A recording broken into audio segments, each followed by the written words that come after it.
Labda tuseme dunia mapiga teke. Sasa mume wangu, hawa ni ndugu zangu, watoto wa mjomba wangu. Karibuni sana, jisikieni mpo nyumbani, kweni huru sawa. Asante dada. Na tutakuwepo nao hapa mpaka likizo yao itakapoisha, kwa sababu bado ni wanafunzi wanasoma. Wadogo zangu karibuni sana, hapa ndo nyumbani kwangu na huyu ndo mume wangu. Kwa jisikieni mpo huru.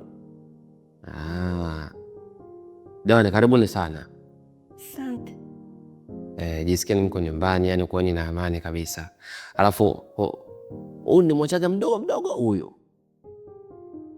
Wewe mwenyewe uko sawa hapa. Amebadilika sana. Unajua mtu unavyokuwa unabadilika. Sijui hata kama ananikumbuka. Hivi unanikumbuka kweli? Hapana. Kwa nikumbuki kabisa, ukiangalia hivi kabisa ni sura hiji kabisa. Mimi nakukumbuka shemu. Ni muongo kweli namkumbuka. Kama hili linakuwa haraka. Asa nikitembea mimi na wewe naonekana huyu mkubwa wakati mimi ndo dada yake. Basi jamani karibuni sana nyumbani. Nimefurahi sana kuwaona. Kwa hiyo kama kutakuwa kuna changamoto yoyote ile msisite kunishirikisha au mkamshirikisha dada yenu hapo, lakini na imani kutokana na mazingira jinsi yalivyo na kwa sababu hii ndo asili yetu, ninawachika kabisa kwamba mtaweza kuishi na mtakuwa na amani kama mlivyokuwa tu huko mjini. Utofauti wa huku na mjini, huku kidogo nyumba zetu ndo hizi na mazingira ndo haya, huku tunalima sana. Tukishalima huku tunachukua tunawapelekea nyinyi mjini mnanunua. Kwa hiyo karibuni sana, kuwe na amani kabisa. Jisikieni mko nyumbani kabisa. Asante shemeji. Na shida dogo zangu, maisha yote wanaishi. Mnasemaje? Kweli.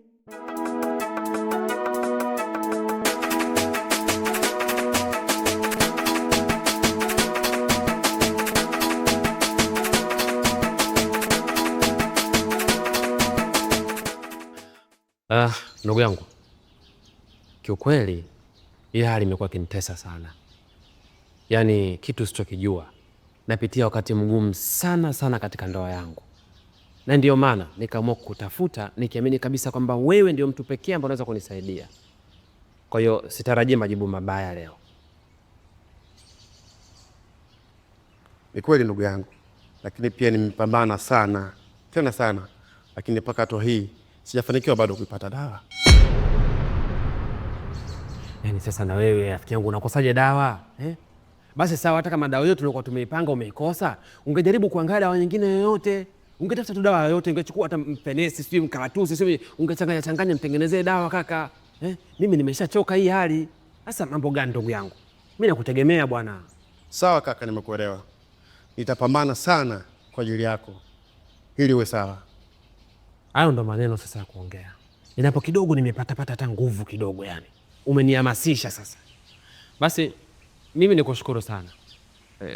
Naelekea nyumbani basi tutawasiliana. Basi hamna shida. Haya, shukrani sana.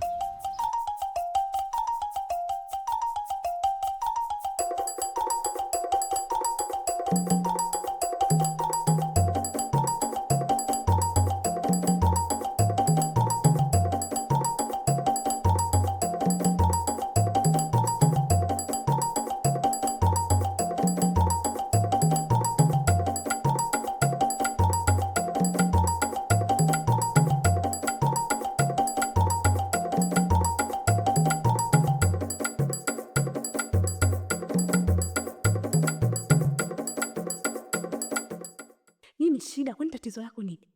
Nataka tuachane, nimekuchoka, sikutaki. Hivi unadhani kuachana ni kirahisi kama unaongea tu? Sikiza nikwambie, hapa hachiki mtu.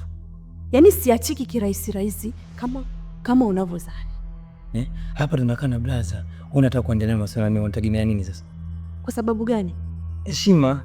Asa heshima, kama ni heshima mimi mbona namheshimu sana mume wangu. Na wewe mwenyewe nakupa heshima yako. Tatizo liko wapi? Kwani wewe ulitaka kwenda kumwambia kwamba kuna 1 2 3 kinachoendelea? Kumbe tatizo nini? Shida ni blaza yangu. Afu damu moja. Sio kwamba ukaka kuombana ndugu mmoja tamta. Yaani sikiza nikwambie, kama kufanya tushafanya tena mara moja wala sio mara mbili. Sijui unanielewa? Naomba uliweke hilo kwenye akili yako. Wewe ni mpenzi wangu na utabaki kuwa mpenzi wangu. Sikuachi. Wewe mimi ni shemeji yangu. Sasa sikiza nikwambie, chagua mambo haya mawili katika jambo moja. Nimwambie kakako kwamba unanitongoza ili akufukuzilie mbali mundani, uondoke ukatafute pa kwenda au uendelee kuwa na mimi.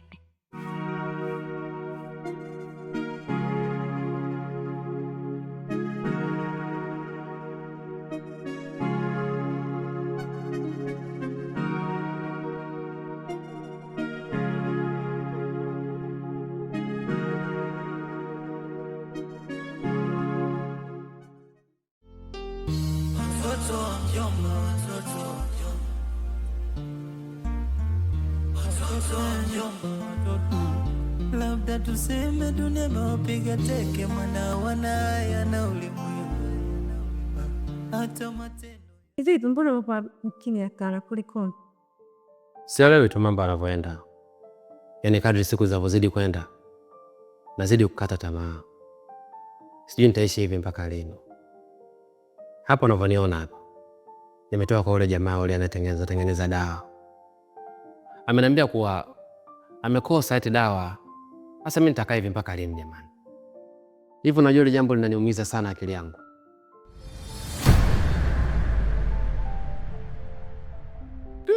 Mume wangu, yaani kukosa dawa ndio umekuwa mnyonge kiasi hicho? Mimi nikajua hata shamba letu limechukuliwa.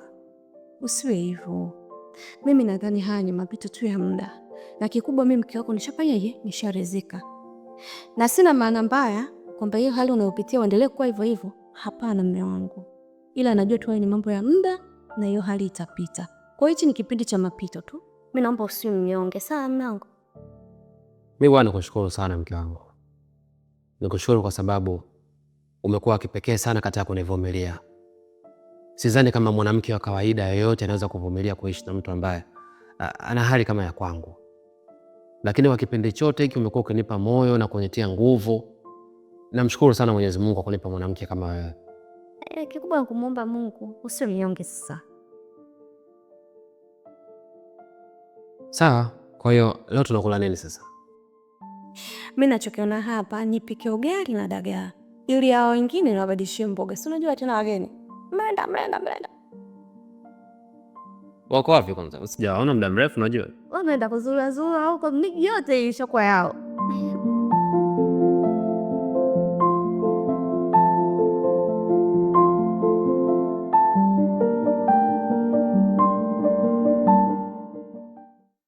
Shogangu maisha hapa amenishinda. Hali ya nyumbani kama unavyoona, nyumba ya udongo, ugali mlenda, mtandao hamna. Hao unaonaje? Kwanza huyo dada mwenyewe kila siku kutulisha ugali na kabichi, shogangu. Wewe tumbo aliume. Kweli siume. Jana usiku umeenda chooni mara mbili. Sio hayo tu.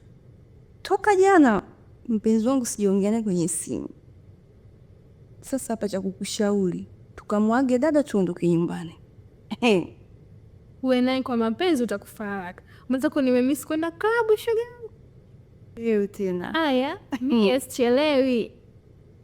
Yaani ninasumbuliwa huko na kina Fatuma, kina Subiria, tusipoteze muda. Hapa ni twende nyumbani, tukamwambie dada tunaondoka nyumbani. Na sio lini, leo hii tunaondoka. Sawa.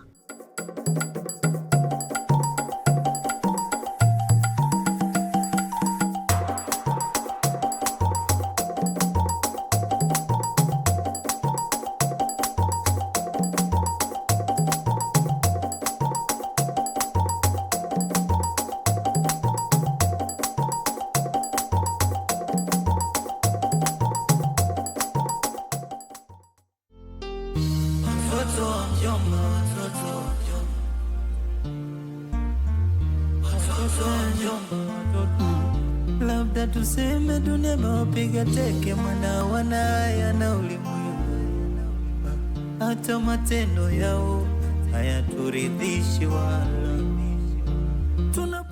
Haya wadogo zangu, kumbe mnaenda kunyosha miguu. Basi nimekaa hapa mpweke, nimehangaika, kila nikiangalia huku simuoni mtu. Nikashika simu yangu hapa ni chati, matokeo yake sina hata message.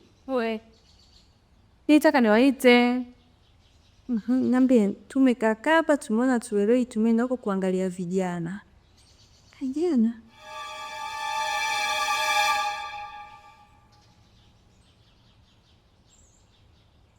Dada, kuna kitu nataka kukwambia.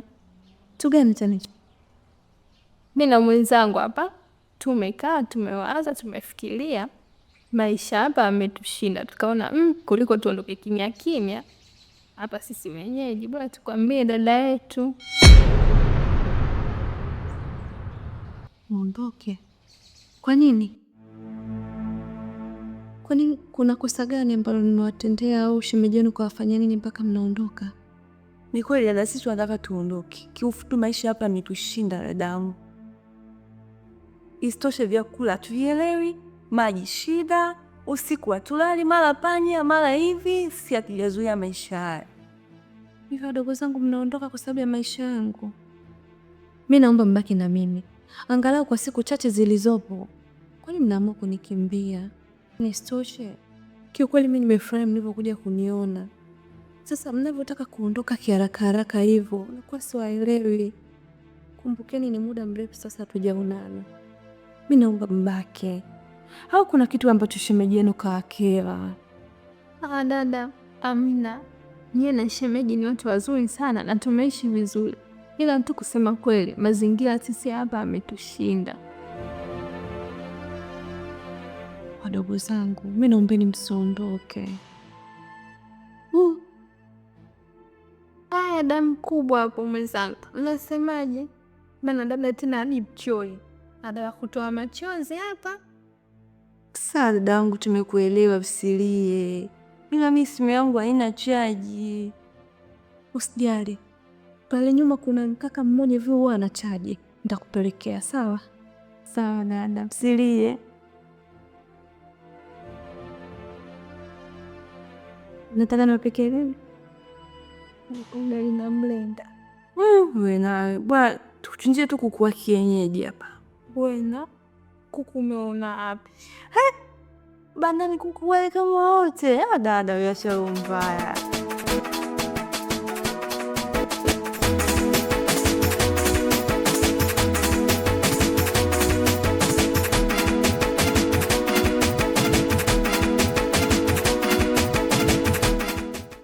Odori. Karibu. Asante, habari? Salama, karibu. Shikamoo. Maraba. Samahani. Ndiyo. Nilikuwa namuulizia Jessica. Jessica. Alikwambia anaishi wapi? Ambaye anaishi hapa. Hapa? Mbona hapa hamna mtu anaitwa Jessica? Labda ukiachana na jina hili la Jessica, jina gani jingine ambalo labda unamfahamu, au basi jina hata la wazazi wake? Kwa sababu vijana wa siku hizi nyinyi majina ya kizungu yanafanana sana. Kiukweli majina ya wazazi wake siyafahamu, lakini anaelekeza hapa hapa. Sasa mbona hapa hamna mtu anaitwa Jessica? Hapa wanaokaa hapa wote mimi nawafahamu, na mimi ndo baba mwenye nyumba hapa. Na nikuhakikishia umndani hamna mtu anaitwa Jessica. Mimi nasema utakuwa umekosea nyumba. Umekosea? Yani utakuwa umekosea nyumba. Jaribu kuangalia vizuri, labda hata kama jirani huko sehemu nyingine, lakini hapa, lakini anaelekeza ni hapa. Hapa hakuna mtu anaitwa Jessica. Basi sawa. Samahani kwa usumbufu. Usijali, karibu tena. Asante. Haya.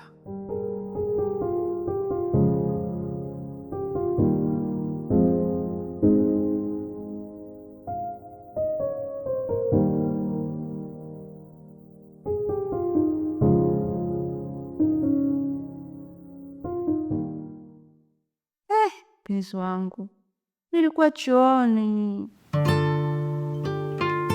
Sasa chooni unaweza kuenda na simu kweli? Wewe una hofu wewe, punguza wivu. Hamna hata kukuibia mpenzi wangu, uko peke yako kwangu. Kuwa huru, nakwambia siku zote wewe ndo mume wangu mtarajiwa. Alafu kitu usichokijua nakwambia, yani hapo umepata mwanamke sahihi sana. Mimi sina mambo mengi. Alafu pia unajua mimi malezi nilolelewa na hayo mambo. Vitu viwili tofauti. Na huku dada yangu ni mkali. Ni mkali dada tu sasa kutoka.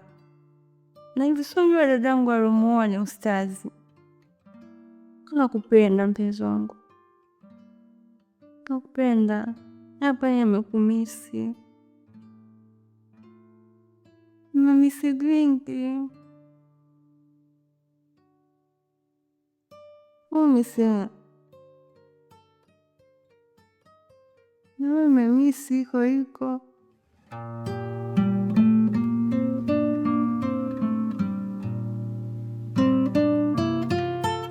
Mwenye bichwa hilo anapendwa.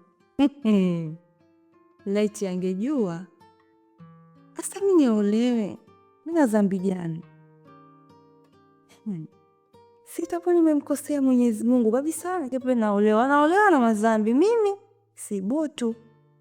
Kwanza hapa nishapanga ratiba zangu. Nikifika kule yule baba yule tajiri yule yule wa kwanza alkanai mshefa. Kwa hiyo niliseulia namba yake. Wenda tafuta janga, wataacha umalaya. Hawana stara, hawana ustarabu, watole wapi aibu? Eti na bado wako shule. Wanagonganisha mabwana, kijiji kimechafuka. Hawayaogopi maradhi hilo kwao.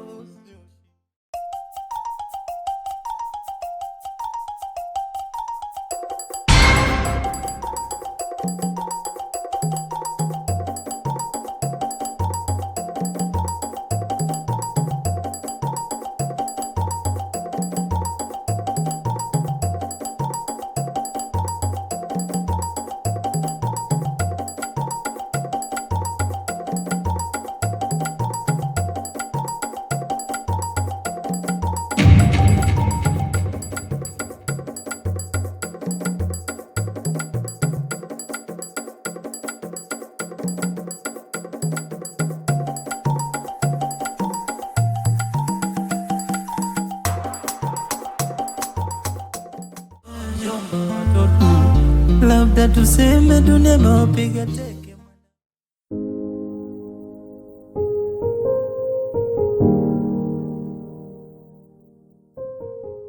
Sasa nimeleta hapa kuna kitu kimoja mashemeji zangu. Kuna mmoja alikuwa anafanya shughuli zangu pale za ujenzi. Kuna kijana alikuja. Mweusi fulani hivi mrefu kidogo, akaja akamuulizia binti mmoja anaitwa Jessica. Na kwa maelezo yake ni kwamba huyo binti anaishi humu ndani. Nikajaribu sana kumuelekeza. Hamna mtu humu ndani anaitwa Jessica, hamna. Mimi nawajua mashemeji zangu na hapa mimi nakaa na mke wangu, hamna mtu anaitwa Jessica katika nyumba hii. Labda utakuwa umekosea nyumba. Bwana mimi alinielekeza si na nini, lakini mwisho wa siku akaamua kuondoka. Lakini nimekaa nimefikiria kaona hapana. Labda nyinyi huyo Jessica mnamfahamu kwa hizo siku 2-3. Au labda kweli kuna mtu anaitwa Jessica yeye mwenyewe tukajichanganya kasahau. Unajua tena vijana wa kijijini hapa. Nikawa na nyinyi nije niwaulize. Kashe mwenyewe unajua hapa hamna Jessica. Mimi Nancy na mimi Irene. Na Jessica yuko wapi? Yaani hivyo unavyosema shemeji hivyo. Na mimi nilisema. Nikamwambia humu hamna mtu anaitwa Jessica. Mimi nawajua mashemeji zangu. Kangangania wende kama bwana wewe. Wenda bwana. Aende. Labda akakosea nyumba akaangalie kwenye nyumba nyingine. Nikaona vijana washaanza tamaa, wameona mashemeji zangu kidogo mambo yapo vizuri, Mwenyezi Mungu kawajali, aliyomo yamo. Nikaona vijana washaanza michezo yao, wanajifanya wanakosea majina wanakuja. Mimi hizo mbinu mwenyewe nazijua. Alipoona ndio nikajua sasa huyu lengo lake huyu atakuwa ana lengo baya. Nikaacha. Nikamwambia basi utakuwa umekosea nyumba. Kwa hiyo akaondoka. Kwa ni hilo tu. Nimeona niwashirikishe na nyinyi ili mradi tuweze kuona tunafanyaje kuhusiana na hilo jambo. Ila kwa sababu na nyinyi Jessica mjui na mimi simjui, potelea pote. Tuachane naye. Achana na ushemeji. Si unajua tena vijana wa kijijini. Wakishaona dada mpya kutoka mjini, basi wanasogea. Haya, basi ngoja mimi niwaache niendelee na shughuli zangu nyingine. Sawa, baadaye. Haya.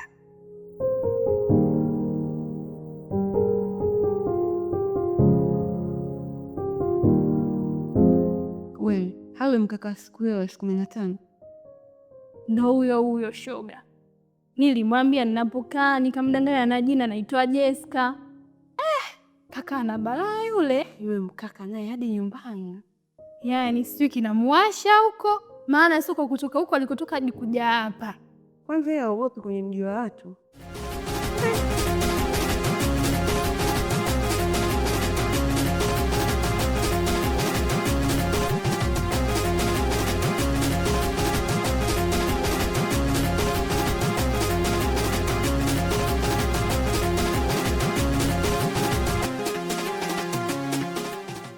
Rafiki yangu, nimekuja kwenu sijakukuta.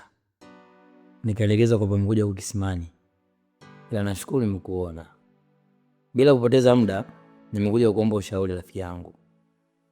Mwenzako na matatizo pale nyumbani. Mke wa blaza ananihitaji kingono. Sasa sielewi nifanyaje. Nikasema ngoja niende kwa rafiki yangu, nikamwomba ushauri nijue atanishauri nini. Na ndio maana nimekuja kukusikiliza rafiki yangu anishauri nini hapo. Kweli kwa upande mwingine ni bonge la soo, ila kwa upande mwingine ni bonge la zali. Hata ningekuwa mimi nisingemwacha salama, maana sio kazigo lile. Hapana dadangu, kwa kweli hiyo itakuwa mtihani, kwa sababu mimi yule pale ambaye ameolewa sijioni naye kwa lolote, sawa? Na kingine yule mwanaume mimi blaza wangu. Aya, leo akija kujua kwamba mimi natoka na mkewe, nitakopo katika hali gani labda? Na mimi nakaa hapa kijijini kwa sababu yake, na ninakaa hapa kutokana na nguvu yake. Leo nikitembea na mke wake akija kufahamu, nitakuwaje? Nitakaa wapi au nitaenda wapi? Na nitakuwa mgeni wa nani? Hauoni kama itaniingiza kwenye matatizo? Hiyo kawaida tu. Upo rafiki, uwe kama vipi, pelekea moto. Sio, unanielewa? Mimi ningekuwa mimi tasingeacha salama. Kwa mimi alingekuwa mimi mwanaume. Maana sio kwa zigo lile. Unamwachaje kwa mfano? Endapo mnafanya mambo yenu taratibu, taratibu. Ajui mtu, yani kimya kimya. Sio, unaelewa? Kimya kimya. Asijue kaka yako na mimi sitokuangusha. Ninavyopenda mimi. Utaniambia nini? Ningekuwa mimi mwanaume, nisingemwacha. Kwanza hapo mimi naona rafiki yangu utaanza kupata hela. Kwa sababu gani nakwambia hivyo? Kaka yako mwenyewe ndo unaona. Mke wake ndo hivyo. Kwa mimi naona hela ipo yani. Kaka yako akiwa anapata hela atakuwa anampa mke wake. Na mke wake atakuja atakupa wewe. Yaani kama anakuunga. Huo ni bahati hiyo. Afu mimi na wewe letu hilo moja. Unalionaje hilo soko? Kumbe nani wale? Nimekuja kwako kuomba ushauri, kukuona mtu wa maana, mwenye maadili. Lakini hakuna wacho nifundisha zaidi, yani hapo naona unanipotosha tu. Kwani mwanamke utakavyoenda kulala naye, utamwambia kaka yako? Sisi lienu wawili.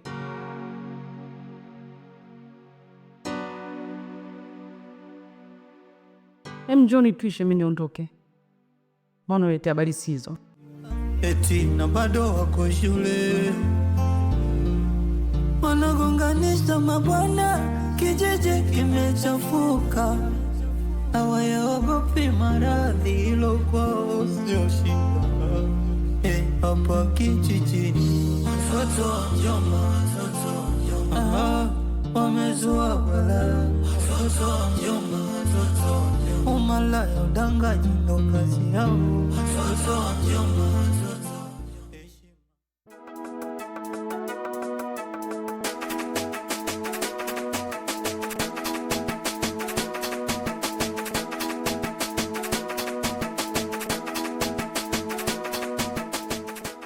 Hapo na bwana nimetoka kwenda. Oh, ulifika? Nimefika, lakini nimekuulizia nikaambia ukai pale. Labda itakuwa ulikosea nyumba. Pale pale lakini. Okay sawa, tuachane naye. Kwa kweli tangia siku ya kwanza nilipokuona, moyo wangu umetoka kukupenda sana. Kweli? Yeah. Unamaanisha kabisa? Yeah, anakupenda. Shamba boy kweli? Yeah, anakupenda. Tusizunguke sana. Hapo ulipo na shilingi ngapi? Kamalizana. Hapa 15. Sawa, hiyo itanitosha. Sinajua tena. Tokutosha. Haya basi tuondoke. Sawa. Basi sawa. Hizo nakaa huku au huku? Ni huku. Huku. Basi tuondoke.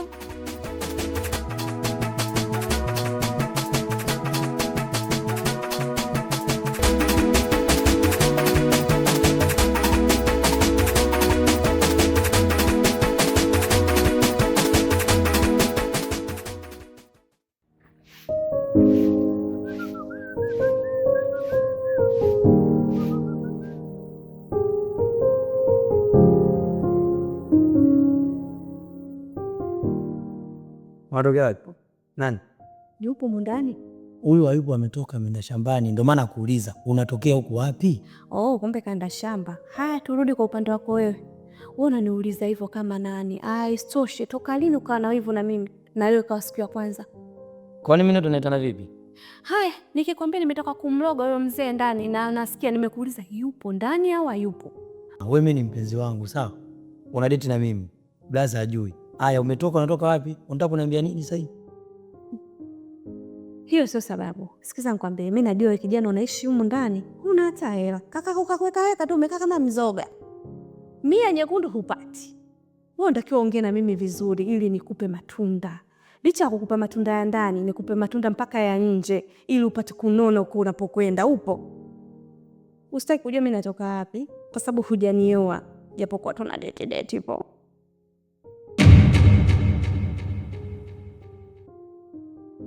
Mbona hela? Chukua hela. Shika. Chukua. Na ubeba nini mtoto wa kiume? Uzifanyie kazi vizuri hizo. Si unajua isi ya kunichezesha.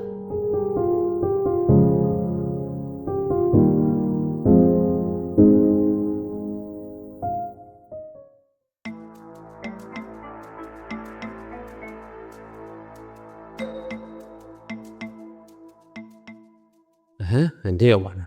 Kaka, dawa ni hii hapa.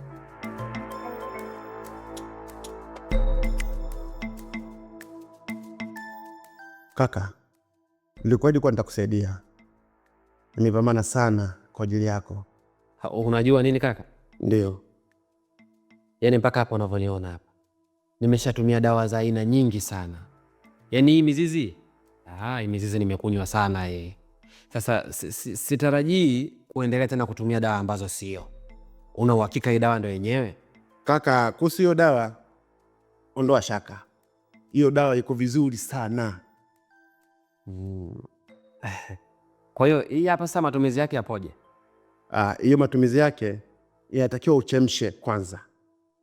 Alafu kila siku unakunywa mara hizi mara 3. Ndani ya wiki moja tatizo lako litakuwa lishakwisha tayari. Kwa hapa asubuhi, mchana na usiku. Lakini inatakiwa uzingatie matumizi yake. Mimi nakushukuru sana ndugu yangu, lakini nitakushukuru sana endapo hii dawa ikinisaidia. Basi hamna shida. Hiyo dawa kiboko sana. Basi mimi nikutakia siku njema. Hamna shida kaka. Hamna shida.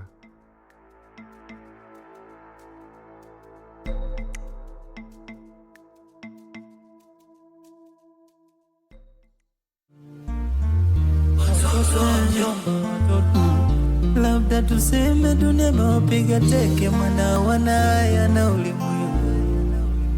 Hata matendo yao hayaturidhishi wala. Tunapanga tungame, tumbe kwa Mola tende miujiza. Wenda tafuta janga, wataacha umalaya. Hawana stara, hawana ustarabu, watole wapi aibu? Eti na bado wako shule, wanagonganisha mabwana, kijiji kimechafuka. Hawayaogopi maradhi, ilo kwao sio shida. Hapa kijijini watoto wa mjomba, watoto Udugu, mbona umechoka? Nimechoka? Kwanza wajua umetoka wapi? Natoka kwa Asmani. Yule mkaka tulikutana naye jana tuone dukani. Wewe. Nisikuambie shughuli yangu hamna kazi. Wanaume wa huko Mwanaume mzito mzito mzito, shoga yangu. Wewe dada, emsubiri kwanza. Yule kaka Kidai kajazia shoga yangu, ana maajabu. Shoga yangu mwanaume ajiongezi, mwanaume atikisiki. Alafu mimi nashangaa. Kule mjini wanasema wanaume wa kijijini mashababi wanakula ugali, wanakula miogo. Sasa mbona mna shughuli? We dada, usiniambie Kilimanjaro hujaiona. Mwanaume ajiwezi. Umshughulikie kila kitu, mtengenezi. Hata mkono kukufanyia upate hisia. Amna. Shoga yangu, mbona kama umelegea? Ila mimi maneno yako siamini ujue. Wewe, nimelegea? Yaani hapa shoga ni kufiti nakwambia. Yaani hapa hata aje Juma, haje Abedi na Lukanai. Hapa tuna siku hizi. Tukamwambia dada tuondoke. Mimi nataka nikasuuze roho yangu, nifanye kile kitu, nijue kabisa hapa nimeridhika, niko kwa kweli natubidi, maana kama Kilimanjaro hawaiwezi. Asikaze kuchafuana tu. Dada yuko? Hata sijui mwenzangu, nyumba imepoa kama jehanamu hapa ninapokuambia.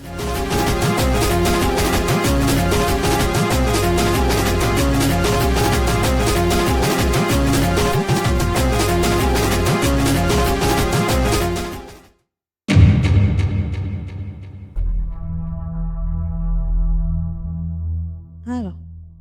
Nishakwambia usi unapiga simu, lakini mbona unaenda kinyume na makubaliano yetu? Naelewa sana kama umenimisi. Na nitakuja na kuahidi tu nikimaliza nikikata tu simu nakuja hapo. Ila usi unanipigia simu, mume wangu bado yupo hajaondoka, lakini mbona unataka kuniharibia? Najua saa utamu saa umeupata na umekunogea, lakini wewe utamu ukiendelea hivyo utaukosa. Yaani huo ndio ukweli. Wewe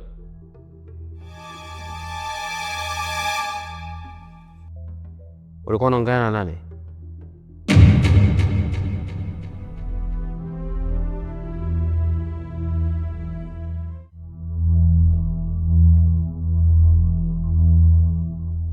Ni rafiki yangu alikuwa ananiomba ushauri kuhusu ndoa yake.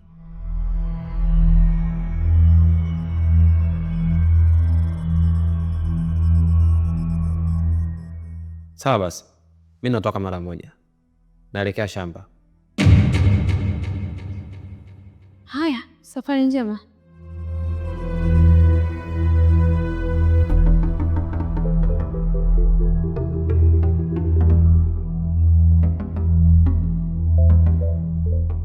Unaona sasa? Yaani bado kidogo tu yule mbwa anishtukie. Usiwe napiga simu, mimi nitakuja, najua kabisa wajibu wangu ni nini kwako. Sawa, nimekuelewa. Ila ukirudia tena utanikwaza. Sipendi tabia ijirudie.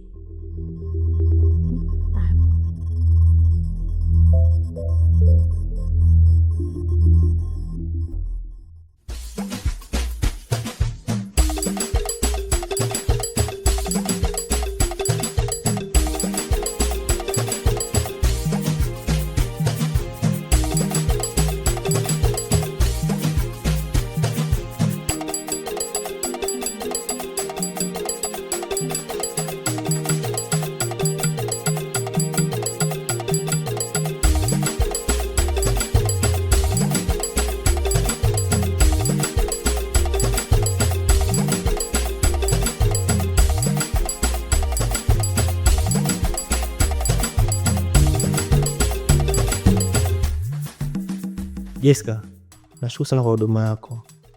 Kiukweli nimeenjoy sana. Sawa, hakuna shida. Kwa hiyo 2,000 yangu unanimalizia saa ngapi? Jamani mrembo. Nipo siku 15 nishinda 2,000 kweli jamani. Usijali. Saizi bado mapema sana.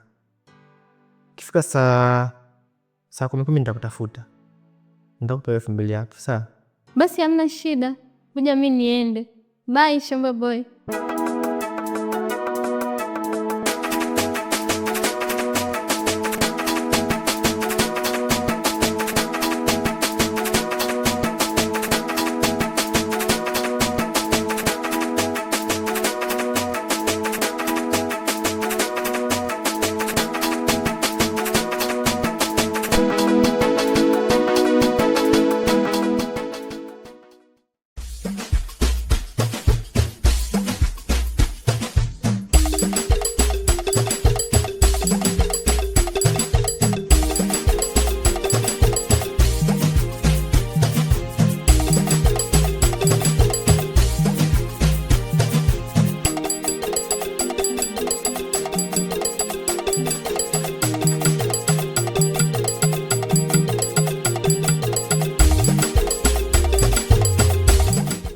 sawa. Sio pole tu, nimekushukuru sana shemeji yangu kwa kukubali itoanike.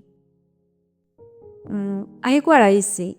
Nimejitahidi sana, nimekubembeleza, nimekuputa kule huko. Kama sio mtoto wa kiume. Lakini leo nimepata kuona maana halisi ya wanaume wako. Maana umejua kunishughulikia vizuri sana. Usijali shemeji, kuhusu hilo utazidi kuenjoy sana kwa sana.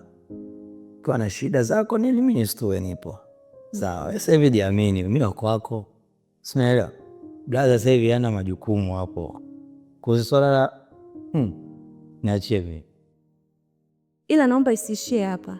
Naomba tu tunafanya zaidi na zaidi na zaidi, na kila tunapofanya basi jaribu sana kuongeza utundu, ubunifu, ili kila kitu kiwe sawa. Hii itanipelekea mimi kuwa na amani sana kwenye ndoa yangu, japokuwa kuna vitu vingine vipo kwenye ndoa yangu ni siri yangu, siwezi kukwambia, ila utakuwa unailinda sana ndoa yangu. Ama shida ukubwa ni nini? Hapo kikubwa ni nini? Umakini. Wala usijali kwenye umakini, mimi nipo vizuri sana katika hilo. Kwa hiyo naomba usiache tu kunipa burudani, raha, unajua tena. Naomba hizi raha ulizonipa leo ziongezeke zaidi na zaidi na zaidi, itafurahi sana. Sawa, ana shida. Enjoy. Tamana sikutegemea kama utakuwa mtundu kiasi hichi.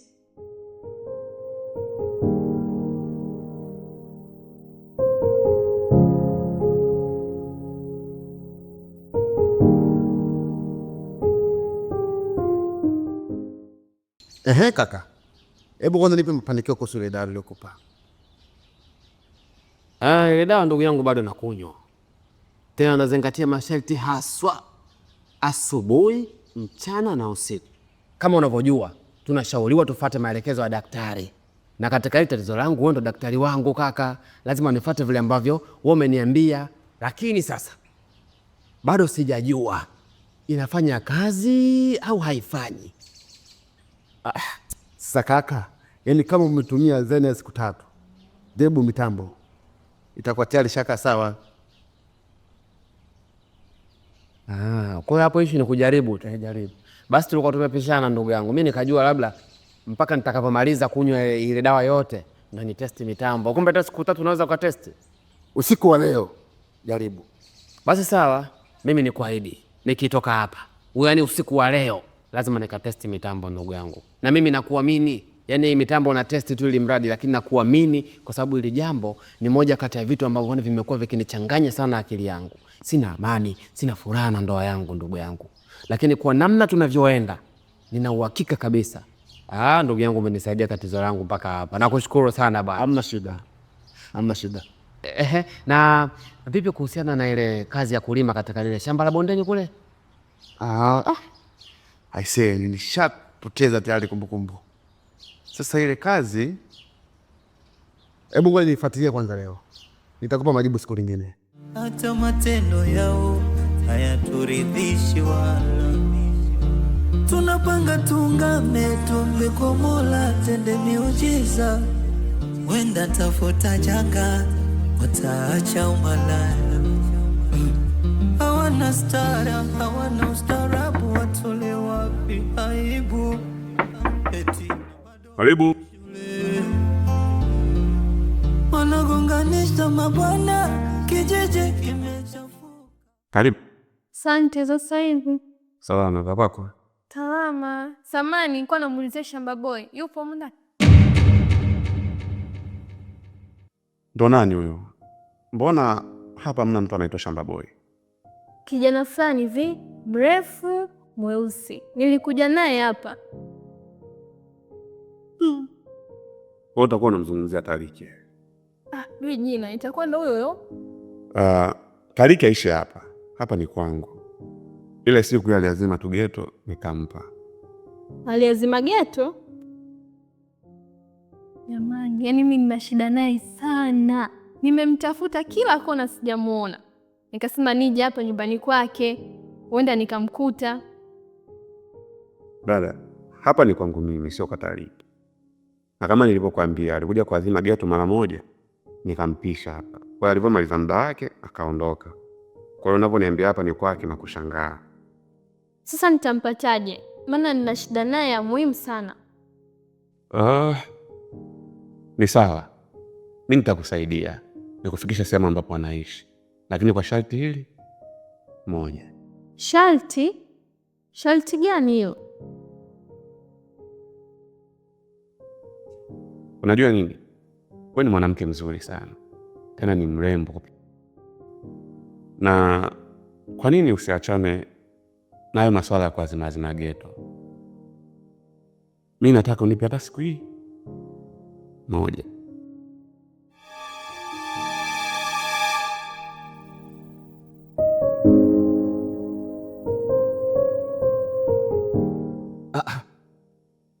Sasa mbona unijibu? Kameondoka.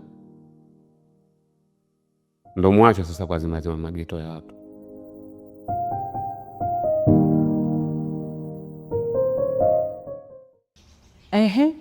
Rafiki yangu, mambo yanaendaje huko nyumbani? Haki yangu, yaani mambo yameenda vile vile. Ushauri ulionipa umetiki, nimefanya kama ulivyoniambia.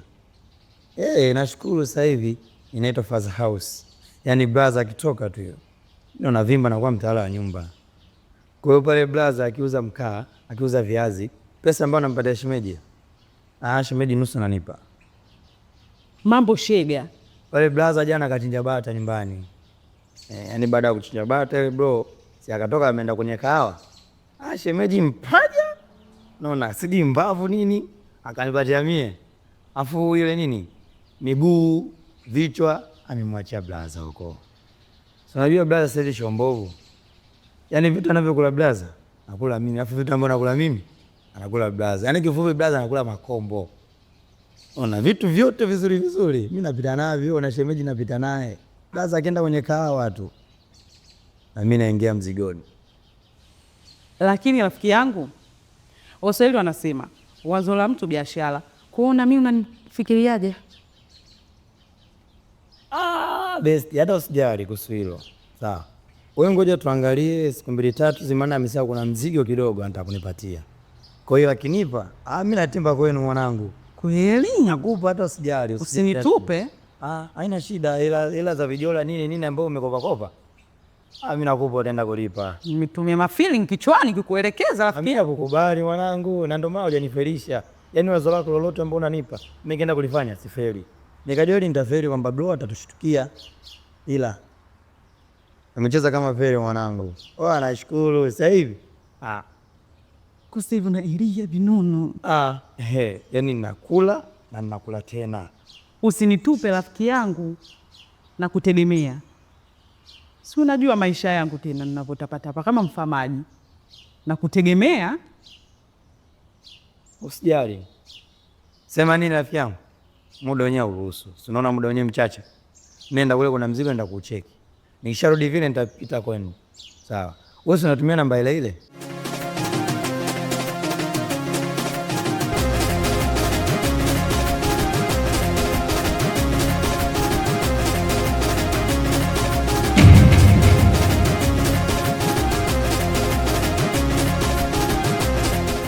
Washambabai wewe. Washambabai, nikimbia hivyo hivyo nitakupata. Yaani wanaume wako si wa kodi. Kisa 2000 tu ananikimbia. Najuta hata kulala naye. Sikujizalilisha huku jamani. Ila na mimi nimezidi.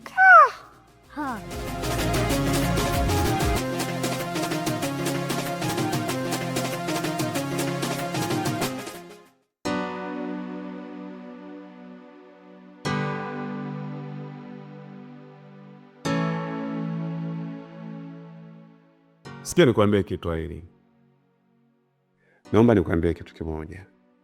Yaani hadi mimi nimefikia hatua nakwambia kwa nakupenda na maanisha. Yaani kiukweli umenivutia sana. Na toka nianze kuishi hapa kijijini, sijawahi kumuona mwanamke mzuri kama wewe.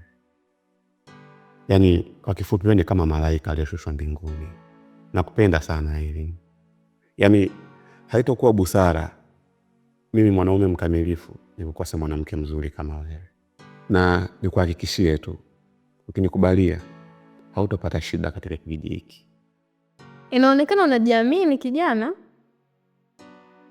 Ni kawaida ya mwanaume yoyote kujiamini, hasa akiwa na jambo lake. Kwa hiyo wewe nisikilize, na nakuahidi kitu kimoja. Ukiona mimi hautojuta hapa kijijini. Yaani utaishi kama malkia hivi katika ufalme.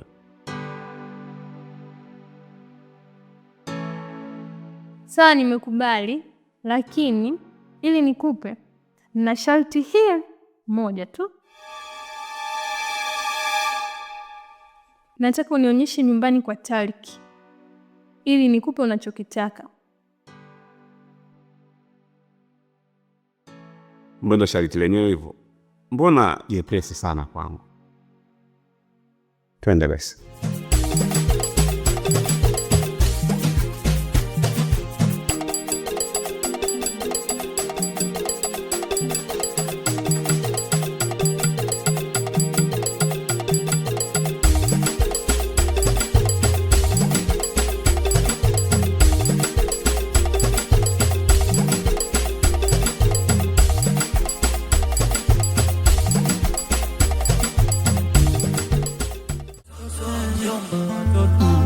Labda tuseme dunia imewapiga teke.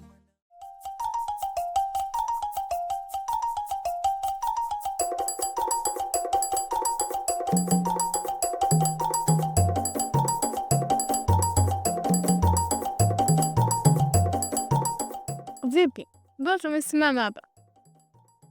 Sasa kipenzi changu, mimi nafanya haya yote kwa sababu ya kukupenda tu. Na Tariki ni rafiki yangu wa muda mrefu sana, na hatujawahi kuangushana. Leo mimi namsaliti sababu yako wewe. Kipenzi, unajua nini?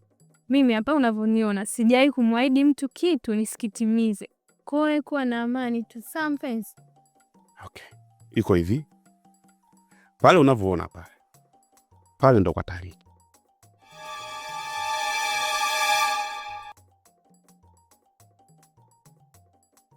Ndo pale.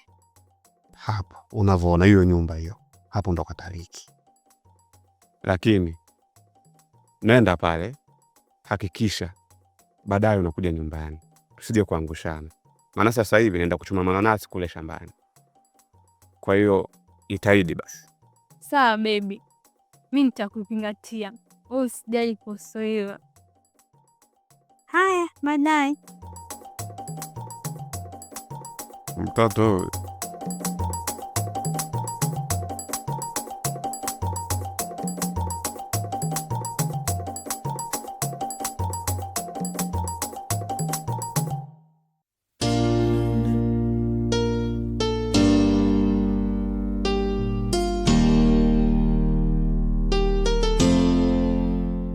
Kwa hiyo hapo na siku ngapi toka umefika?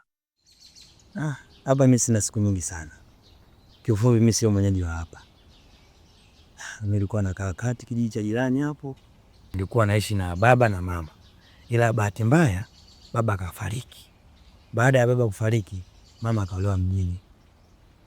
Na kule nilikokaa nyumbani nilikuwa nakaa mwenyewe baada ya mama kwenda mjini.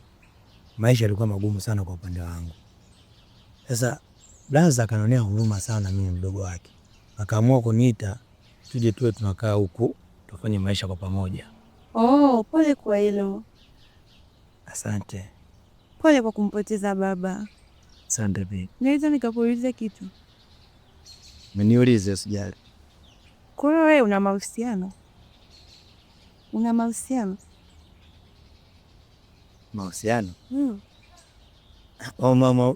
Mahusiano sina. Bado mpaka umri huo?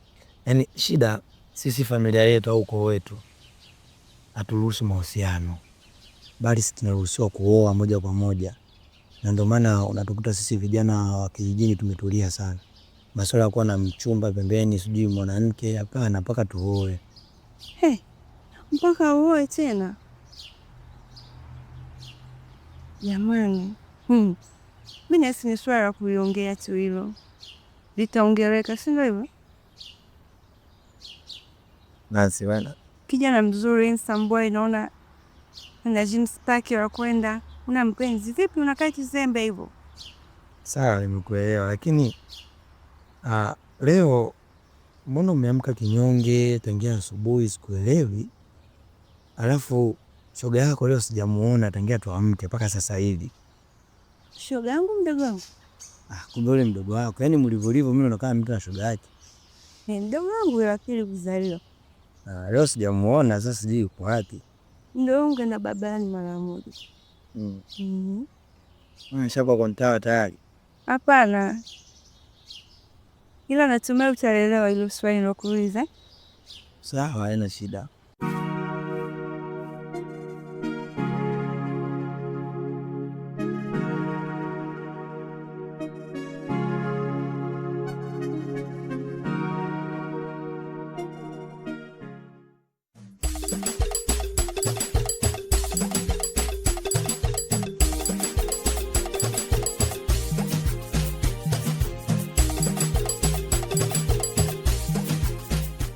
Odi.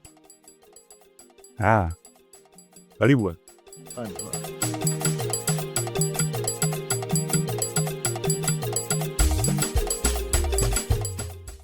Vipi michakato kaka? Kiukweli kaka, mimi nashukuru sana. Alafu nimekumbuka. Kuna demu mmoja alikuja kukuulizia hapa. Kidemu kipi hicho kaka? Yule demu wako wa mwisho kumleta yule. Kaka, yule demu ananidai 1000 hizo. 2000. 2000. Wewe acha tu kaka. Au unaniona hapa? Akipita huku, nimetokea huku. Akitokea kwa huku, nimpita huku. Kwa hiyo mwanangu, hizi mbilinge zote kwa sababu ya shilingi 2000. Ndio hiyo kaka, bwana 15, kamtia 13. Kama unavyojua mwanangu, si unanijuaga mambo yangu yale. Kuja huku mwanangu, ndio hivyo tena. Kaka unanifurahisha sana. Sema nini Tariki? Mambo mengine punguza. Yaani inawezekana unataka kuja kuharibu ndoa yako kwa sababu ya shilingi 2000 kaka. Nafahamu kaka, lakini ni ujana kaka. Unaona ujana huo bado tuna maji ya moto sio? Sema nini kaka? Mimi nimemkopesha sana. Kwa sababu jinsi alivyokuwa anaonekana, alikuwa anaonekana yupo kisharishari sana. Kwa hiyo mimi nikampindisha sikutaka kunyooka. Si unajua wanaume waga tufungwaji kodi. Safi sana kaka. Usije siku moja ukajaribu ukamwelekeza hata ninapoishi. Kaka, hii siri mimi na wewe. Shemeji yako unamjua. Akija kujua shemeji yako tutaumana afu tutakuwa ni Nafikiri unanijua vizuri Tari. Mimi na wewe ni mshikaji wa siku nyingi sana. Kwa hiyo kuhusiana siri zako na mimi hata usiwe na wasiwasi. Kuhusiana siri tu kaka, mimi nakaba. Mwanaume anakaba ambaye ndio hii hapa. Inahifadhi vitu. Sawa kaka. Basi mimi nakushukuru sana. Mimi nilikuwa napita hapa. Unajua tena kwa mnajipe, basi ngoja nielekeze kwenye mitikasi yangu. Au si? Ipo hapo mwana. Dalili mwanangu yao.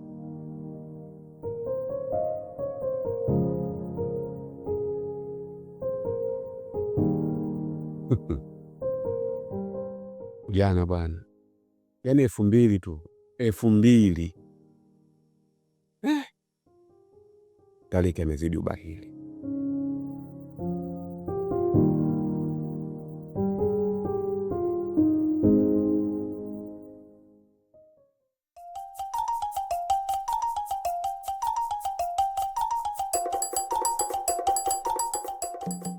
Itakuwa ni mgeni hapa kijijini, si ndio? Ndio, mimi ni mgeni. Umependeza. Sawa. Unajua hapa kijijini mimi ndo Ensam peke yake. Hapa pote hapa. Sawa. Na shida moja tu. Niko tayari kwa gharama yoyote laki. Sawa. Nahitaji penzi lako. Wewe ni mzuri bwana. Nahitaji kuwa na wewe. Yaani uwe mama ndani kabisa. Wewe tulize moyo wangu. Yaani wewe hata unijui, unakaza kupalamia watu. Haya, nikuulize bwana wewe. Nani alikwambia mimi nina nia kuolewa sasa hivi? Kuwekwa ndani, sijui niwe mama ndani. Nani amekupa hizo taarifa? Mimi masuala ya kuolewa sio pigo zangu. Wewe sema ulichoniitia hapa.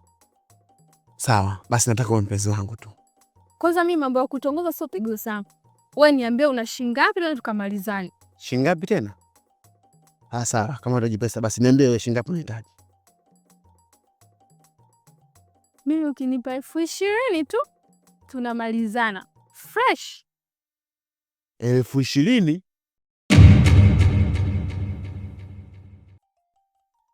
Hebu nisikiza kwa makini bwana, hiyo pesa ni nyingi sana kwangu mimi, nyingi sana. 20,000 kani nikupe 20,000 kweli? Sikiza, mimi nitakupa pesa lakini sio shilingi 20,000 bwana. Haya, una shilingi ngapi? Mimi nikakamua sana. Ile pesa nyingi lakini mimi nikakamua sana. Nitakupa shilingi 3,000. 3,000? Sasa unajua, kwanza lazima tuende kupeana wote. Sawa. Nikikupa 3,000, kuna hasara gani? 3,000 unaweka kwenye maziwa yako, safari ya nyumbani. Hivi baba una akili eh? Unautindiwa ubongo? Yaani ukanipe mimi 3,000 kwa jinsi unavyoniona mimi na hazi ya kupewa 3,000 kweli? Sawa bwana. Lakini ungenifikiria kidogo basi, yani kidogo tu. Hebu koma bwana. Hivi ungejua nimekuheshimu kwa sababu ya ile tumbo lako, basi nikajua yenye vitambi na huku kijijini wanahela kama kule kwetu mjini.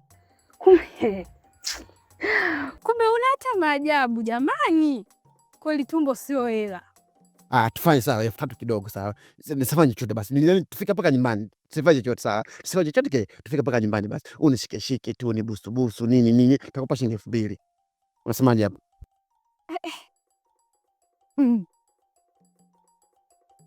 Hivi wewe mzima una shida akili? Huo muda ambao mimi natoa miguu yangu hapa kwenda kukushikashika naweza nikapata zaidi ya 2,000. Sikiza nikwambie baba, ungejua umenipotezea muda. Yaani nimekuheshimu tu. Sawa. Nakupa 500 busu tu hapa. Nakupa 500 busu hapa. Hebu nisikilize bwana. Yaani naomba unikome. Tena unikome haswa. Leo iwe mara ya kwanza na ya mwisho. Ukikutana na mimi barabarani usinisimamishe. Yaani umenichefua wewe baba. Unajua umenichefua. Wewe.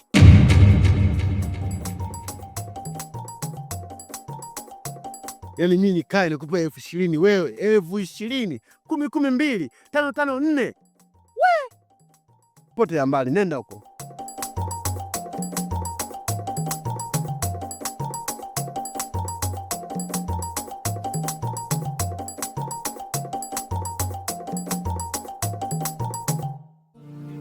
Eti na bado wako shule, wanagonganisha mabwana, kijiji kimechafuka, hawayaogopi maradhi hilo kwa sio shida. Hapa kijijini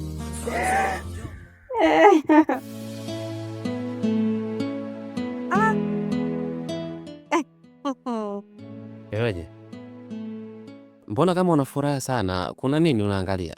Shemeji, kuna mdada anakatika. Mwone. Umwona? Anakatika vizuri kama mimi. Ila huyu anifikii mimi. Ona shemeji, ona. Dada, unajimanua hivyo. Alimbuka unyanyua. Sawa. Shemeji, nikwambie kitu. Hamna shida, nakusikiliza. Hivi shemeji, kwa mfano mtu anataka kukupa, wewe ndio ukakataa. Anataka kunipa nini? Kwa sababu inategemea unataka kupewa nini. Sio kila kitu unakubali tu unachopewa.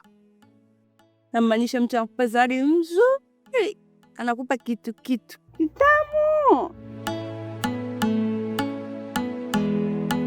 Kama anataka kunipa kitu kizuri, kitamu, mimi ni binadamu kama binadamu wengine. Hakuna binadamu anayependa kitu kibaya, hakuna. Kila mtu anapenda kitu kizuri. Kwa hiyo mimi kama mtu ananipa kitu kizuri, siwezi kukataa, lazima tu nitakubali. Nani sema kwa kitu kitamu?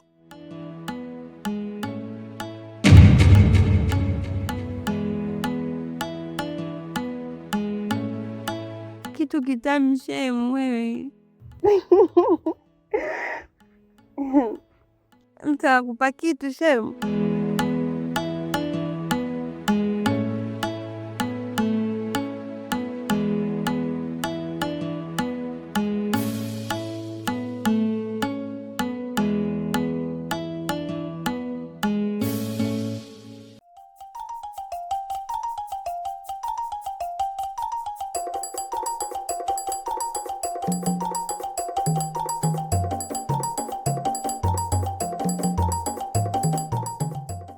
Leta mbili.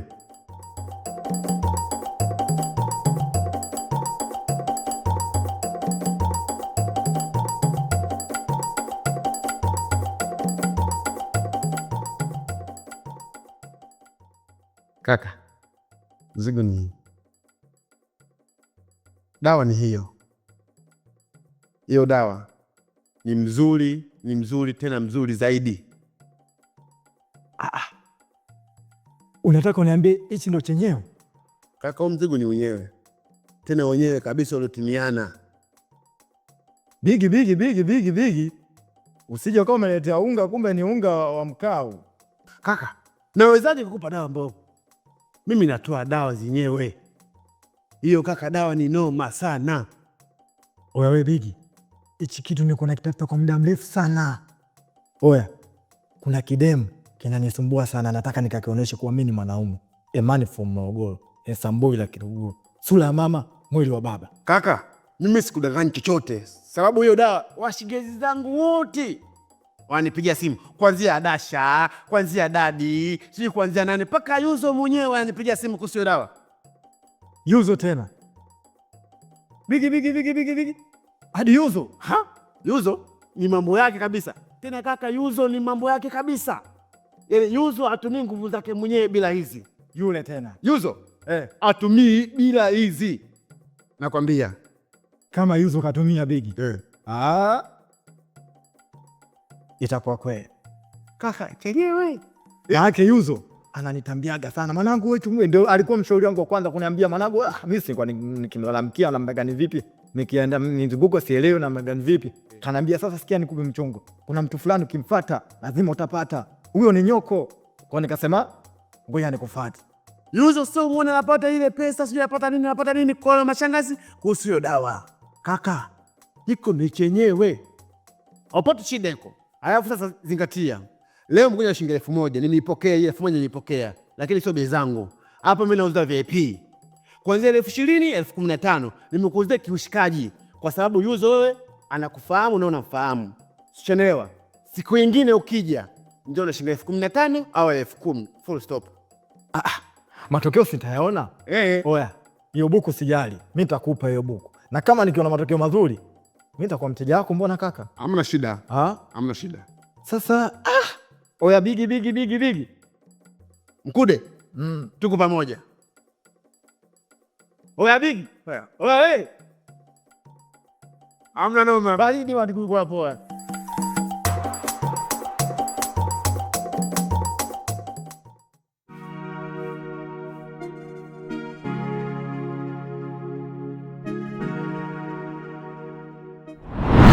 Brother Chibu siku ile aliniambia tupike ugali mwingi, nile nishibe, nikajua ninakoenda ni mbali.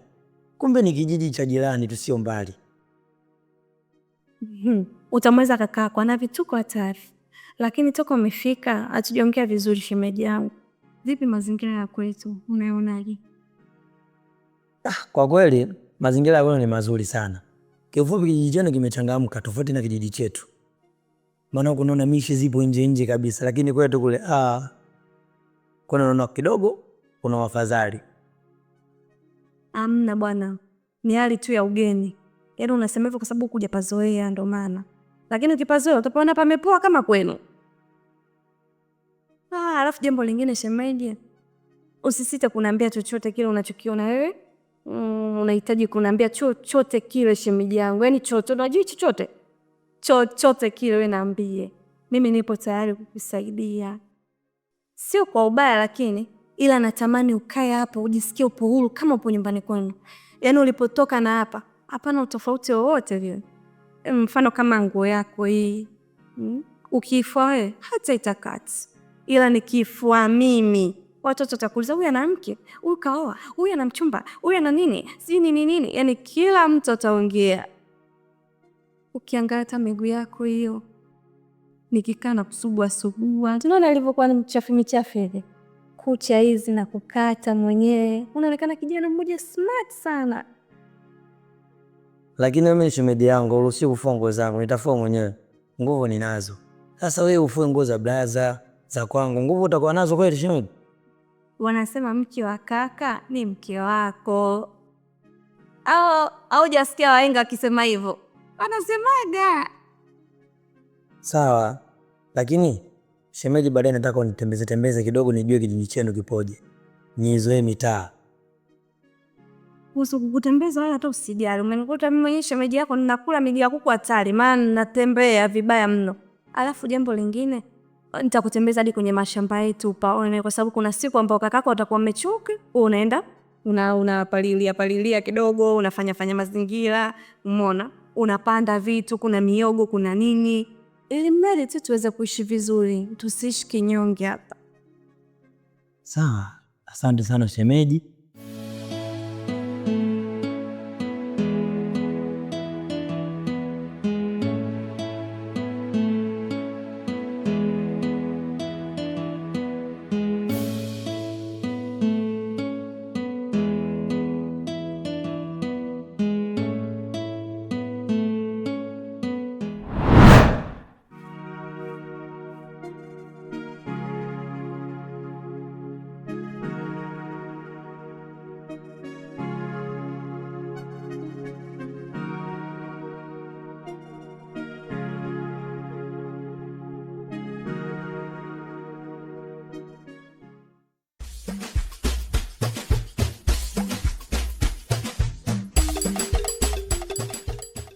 Yes, hello.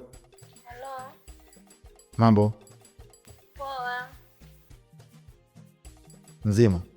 Hapana, naumwa. Unasumbuliwa na nini tena? Homa tu. Umeanza mideko.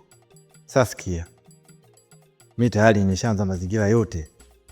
Yaani mazingira yote nimeweka sawa. Ni wewe tu nakusubiri. Jamani. Kwani mbona una haraka, umenimisi au? Sawa, iko dada ameniachia kazi ya kuosha vyombo. Sasa hiyo ndo kazi ya kukufanya kwamba usije sasa hivi.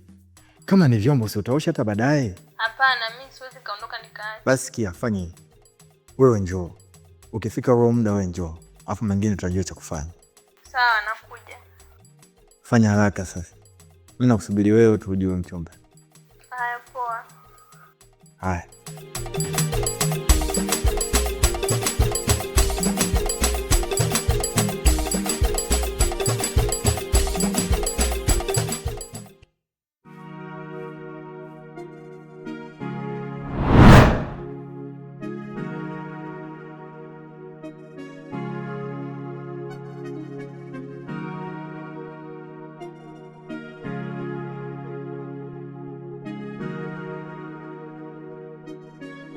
Hivyo shemeji, una akili wewe? Unajua kwamba mimi nipo chooni kuna moja kuoga? Nimekuja kujisaidia, hujui hilo? Nilikuwa sijui kama upo chooni, bahati mbaya tu hizi nazo. Ulikuwa hujui nini? Wakati nimetoka pale, nimekuacha pale, umeniona kabisa mimi nakuja chooni na maji, nakuja kuoga. Na wewe unakuja chooni. Una maana gani? Shemeji bwana, si unajua kuhafirika, nilihafirika tu. Shemeji, kwani hata tukioba wote kwenye baa gani? Au ukiwa chooni mimi nikafanya shughuli zingine kwenye baa gani? We, koma. Kwanza shemeji wewe hapo ni nsamboi, alafu kitu kingine naona kabisa mgongo bado hujatakata huo hapo. Nikifika huko mimi nakusugua. Na kitu kingine, humu ndani hamna atakayejua. Kwa sababu hapa ulipo umekuja wewe ni mgeni na una mtu yoyote wa kutimizia shida zako. Kuna muda mwingine natakiwa ukae na mimi vizuri hadi niweze kukupa mambo shemeji. Hata hivyo tu ninakupenda, lakini samahani, hivi sijakuumiza kweli? Hivi una akili kweli wewe? Unajielewa? Hivi unachokiongea unakifikiria kweli shemeji? Kinaingia akilini? Yaani unatoka tu sijui wapi, shemeji, sijui nini. Ila shemeji unazimbua bwana. Sema poa. Au sikilia.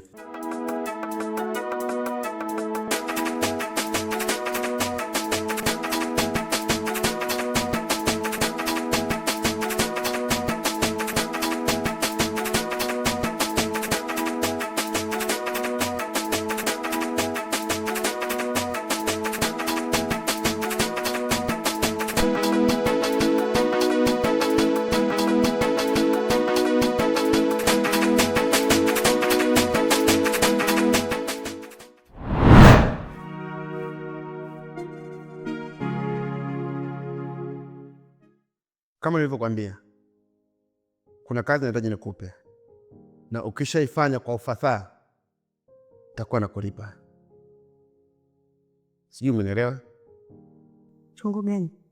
Vizuri. Nina rafiki yangu, rafiki yangu anahitaji kujiingiza kwenye mahusiano pembeni, lakini ana mke. Sasa kanilia, kanishawishi, kanipanga, hataka kuwa na mchepuko. Sijui unaelewa? Na kwa maono yangu, kwa kuwa Lucy na kujua toka utotoni mpaka unafikia hatua hiyo, nikasema rafiki yangu, kuhusu hiyo issue basi shaisha. Unaelewa? Sasa basi nahitaji uanzishe naye mahusiano, lakini sasa hayo mahusiano sasa hakikisha usifanye naye mapenzi mpaka hatua ya mwisho. Sasa huo mchongo mimi nitaweza kweli? Kwa sababu unasema ana hela, alafu hapo hapo nisitembee naye. Hivi ufikiria mtu anakupa hela zake bila kutembea naye? Lucy, wewe sio mtoto mdogo bwana. Afu una akili nyingi. Yaani mpaka nafikia tu kuchagua wewe una akili. Sawa. Wewe mwanamume unamzungusha tu. Sio leo. Anakupigia simu bwana, mimi si mimi Mkumisi, unamwambia tu bwana, mimi niko busy, niko hivi mpaka mwisho wa siku. Mimi si nakulipa. Mimi nakulipa. Mimi nitakuwa nakupa pesa. Sawa, haina shida. Ndio michongo yangu hiyo. Kwa maokoto tu. Kama na maokoto, tajitahidi. Hayo ndo maneno sasa. Hayo ndo maneno ambayo unahitaji mimi kuyasikia kutoka kichwani mwako. Wewe tena kwa michongo hapa kijijini uishiwi. Basi hamna noma. Poa. Tutakutana baadaye. Hamna shida. Sawa. Haya. Hai.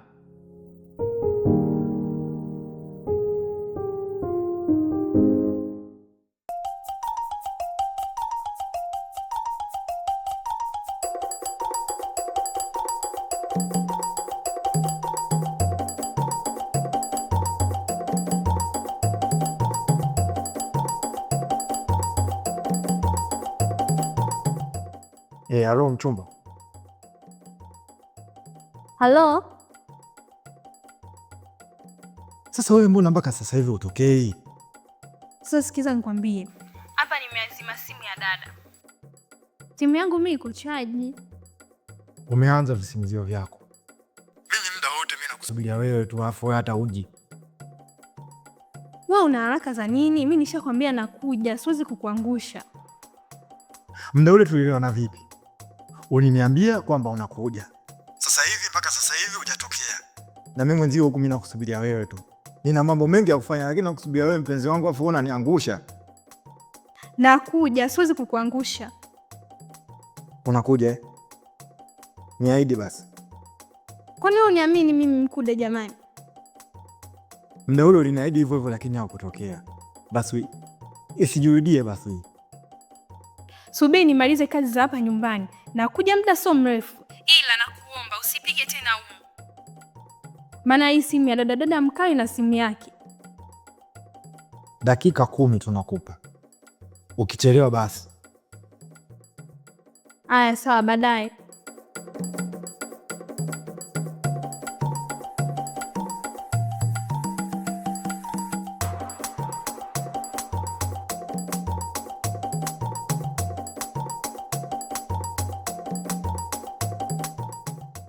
Amekaa huko anategemea mimi yeye. Kwa hela gani hasa alionipa? Ila watu wa kijijini sijui hata wakoje. Yaani mimi nitoe ngwato zangu hapa niende kwake. Sifanyi wa upumbavu na sina huo muda mchafu.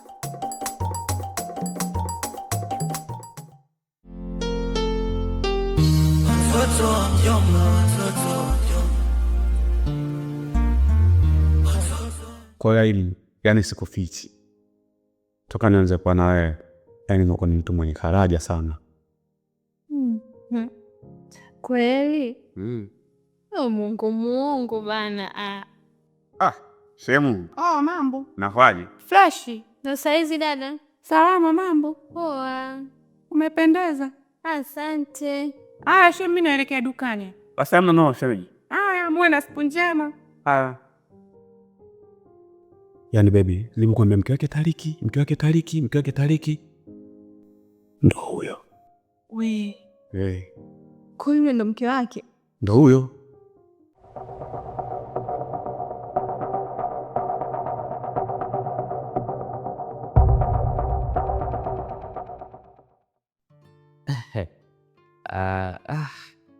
Sijui hata niseme nini, lakini nimeona na mimi nipate nafasi kidogo ya kukaa kuzungumza na wewe, kwa sababu anasema mwanaume lijali hawezi kukubali akatongozewa.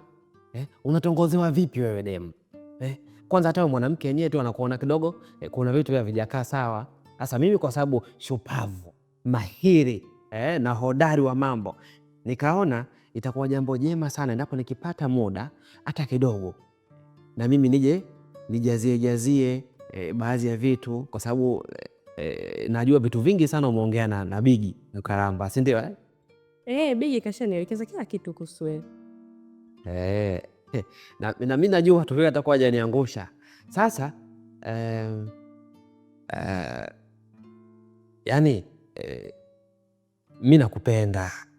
Mimi nakupenda sana, yani sana, kutoka katika uvungu wa moyo wangu. Mimi nakupenda sana, yani nimetokea kukuelewa sana hapa kijijini, na usione labda kama vile labda ile jambo la ghafla sana. Hapana, hili ni jambo la muda mrefu. Mimi nimekuwa nikikuona sana unapita pita humu kwenye mitaa na uzuri wewe ni mahiri sana kwenye kuzurura. Muda wote unazurura tu, umepita huku umetokea huku kama ambulance, lakini hamna shida, tukavumiliana. Hivyo vitu vidogo sana, lakini ukweli ndo huo. Kweli unanipenda mimi?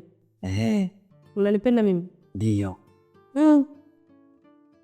Haya, kama unanipenda. Mimi nakupenda sana, yani nakupenda sana, na nikuahidi tu utakapokuwa na mimi basi vitu vingi sana vitakuwa vimenyoka. Mimi unanijua sio mtu wa kona. Kwanza nina heshima yangu hapa kijijini, kila mtu ananiheshimu. Kupita huko chibu itakuwa jambo zuri pia. Kwa hata usijali, ukiwa na mimi kuwa na amani kabisa. Sawa, hata mimi nilikuwa nakupenda muda mrefu tu. Kwa ombi lako mimi nimeshakukubalia. Mimi nimeshakukubalia. Bwana Rosi, mbona imekuwa haraka sana hivyo? Mimi sikutegemea kabisa, nikajua labda kidogo kutakuwa kuna mambo mengi viugumu. Mbona imekuwa rahisi sana bwana? Kweli kwa sababu Bigi kila kitu kanielekeza kuhusu wewe. Basi sawa, lakini sasa mimi nitaamini vipi kama umekubali? Nitaamini vipi? Kwa hiyo nataka nifanye kitu gani? Na maneno pekee yake hayatoshi, onyesha na vitendo. Angalia namna yote ya kufanya mimi niamini kama kweli wewe umenikubalia.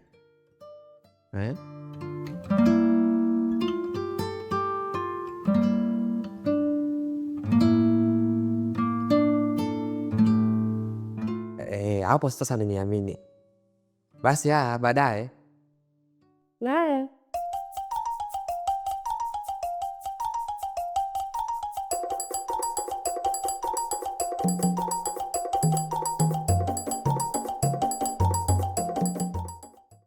Yaani baby, nilimwambia mke wake Tariki. Ndo huyo. Kwa yule ndo mke wake? Ndo huyo. Ila yule Tariki mbaili, ana mke mzuri lakini anamfumbaza. Ndio maana alishindwa kunipa 2,000 yangu. Vipi? Mbona kama una wivu? Baby, mimi sina wivu bana. Mimi ninachotaka tu hela yangu. Yaani yule namdai 2,000 tu inamshinda kulipa. Ndio maana mke wake kafubaa. Wanaume kijijini. Mimi ndo nishamaliza kazi yangu. Kwa hiyo vipi? Si utaratibu ni ule. Baby. Yaani wa kijijini lakini unapigwa za mjini. So uliniambia wewe ndo msomi katika kijiji hichi. Ndio maana nakubaligi. Una vitu vyangu. Haswa, yaani mimi ndo mwana kijiji pekee hapa ambaye ana degree. Deal. Dani. Ndio maana nakukubali. Ndio hivyo bwana. Kwa hiyo mimi naenda kukusubiria, usiniangushe. Sikuja ni mwai dada toka yupo mpweke sana.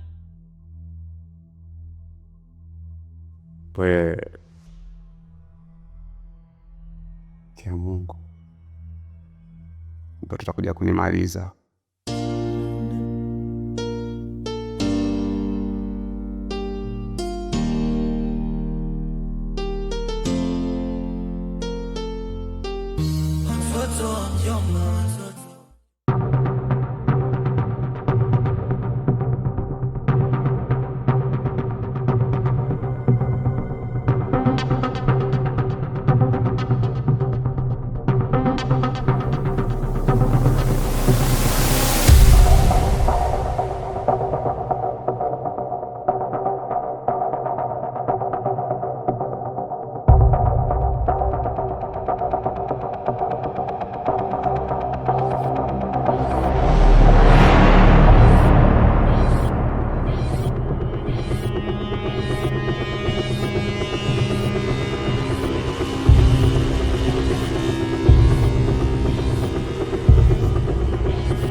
Mke wangu, mimi nimekaa nimefikiria, nimeona bora ile shamba la bondeni tuliuze. Maana ukizingatia saizi tuna maisha magumu sana, alafu nahitaji kubadilisha mazingira kidogo, hasa hapa nyumbani. Hii nyumba unaiona mwenyewe hali yake jinsi ilivyo, Kwa hiyo naomba tuuze lile shamba. Tukishabahatika kuuza, itajenga hapo choo cha kudumu, nyumba huko unaona jinsi ilivyo, utarekebisha huko juu, bati zishaanza kuoza. Mke wangu, naomba basi kubali ili ombi, tuuze lile shamba. Kuuza lile shamba nitakudanganya. Shamba kule haliuzwi. Tena shamba haliuzwi kabisa, hiyo akili itoe kwenye kichwa chako. Shamba haliuzwi. Kwanza lile shamba lina rutuba. Hatuwezi kuliuza. Kwanza tunaliuza uzaji. Wewe kama unataka nyumba nzuri, kama unataka nyumba ya ghorofa, kama wezio, kama unataka nyumba kumelemeta, tafuta kazi, upate pesa, ujenge nyumba nzuri. Lakini hii nyumba yangu hapa haiuzwi. Na lile shamba kule haliuzwi. Umenielewa hapo? Mke wangu, vijana wenzangu wambadilisha mazingira. Sisi paka yupo kwenye hii nyumba. Hivi kweli tubadilishe mazingira kidogo. Unaelewi au? Nimeshakwambia shamba haliuzwi. Usichokielewa wewe kitu gani jamani, Wewe mwanaume king'ang'a, Katafute pesa, katafute kazi, ujenge nyumba mzuri, tutalala. Lakini shamba haliuzwi. Nimemaliza. Sasa mbona unaondoka hujamalizana? Bana, chana.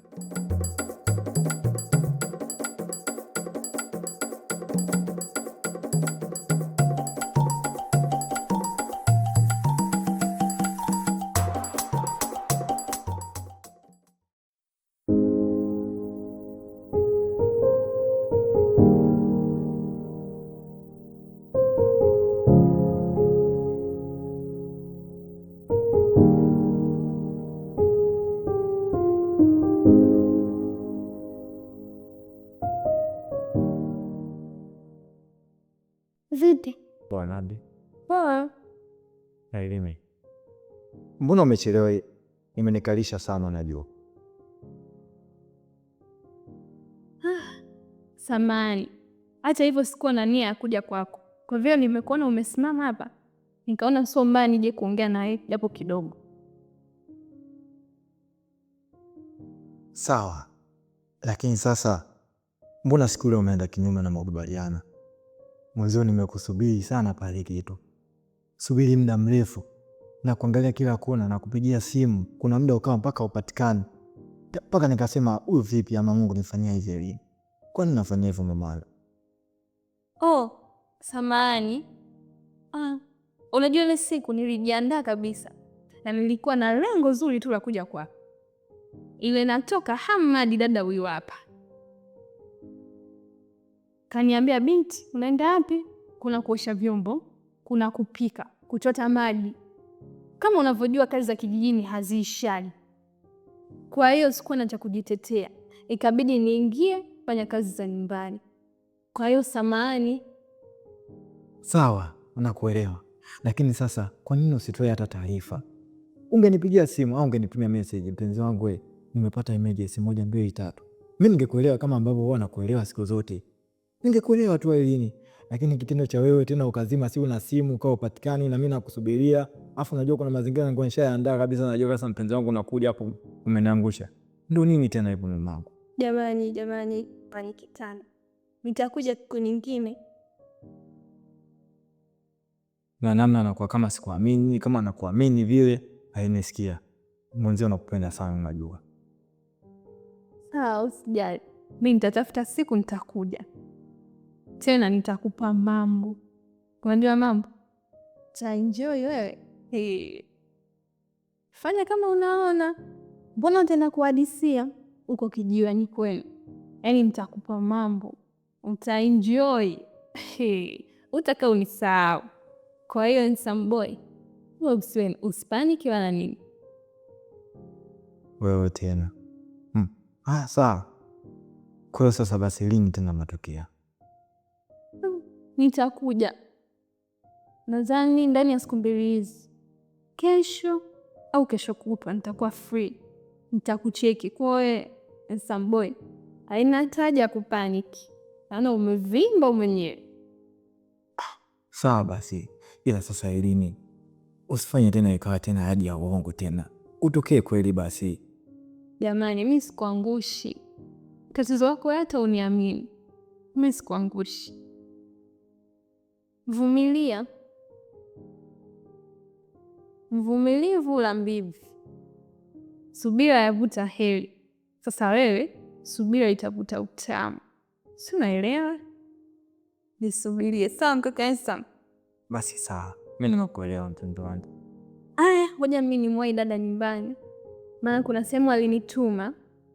Nilipoenda sijamkuta huyo mtu. Kwa inabidi niwahi mapema kumpa taarifa.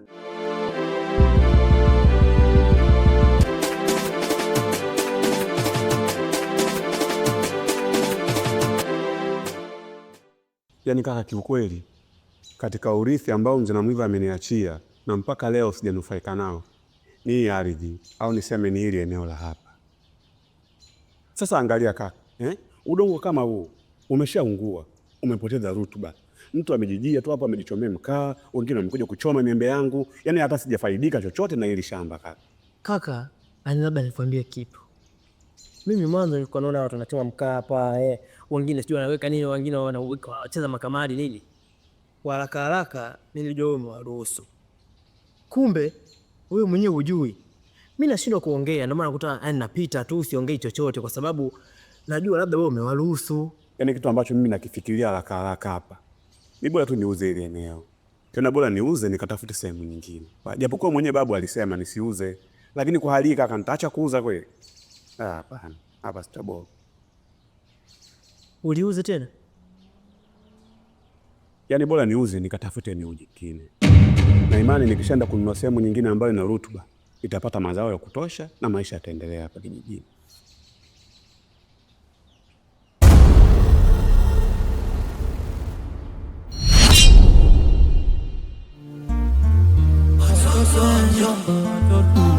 Labda tuseme dunia mawapiga teke, mwana wanaya na ulimwengu. Hata matendo yao hayaturidhishi wala. Tunapanga tungame, tuombe kwa Mola tende miujiza. Wenda tafuta janga, wataacha umalaya. Hawana stara, hawana ustarabu, watole wapi aibu. Eti na bado wako shule. Wanagonganisha mabwana, kijiji kimechafuka. Hawayaogopi maradhi, hilo kwao sio shida.